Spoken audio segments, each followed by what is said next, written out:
आजची रेसिपी करंजा. लागणार साहित्य: रवा भाजलेला आहे, या आता खोबरं भाजून घ्यायचं. त्यामध्ये काजू, बदाम, पिस्ता टाकून आपण 4 वर टाकलेले, विलायची, जायफळ वगैरे. हा मैदा आहे आणि आता रवा टाकू त्याच्यामध्ये.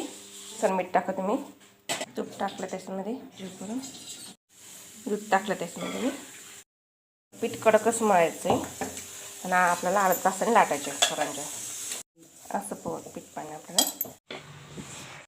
आता आपण पीठ टाकूया सोऱ्या. हे असतो हवा बंद डब्यामध्ये ठेवायचं. हे सारण घ्यायचं. आता आपण हे असं करून नाही करायचं. हे लॉक बरोबर आकार तसा येतो आणि एवढं मी लाटलेलं आहे. तूप तापलं आपलं. आता आपण उलट्या करू.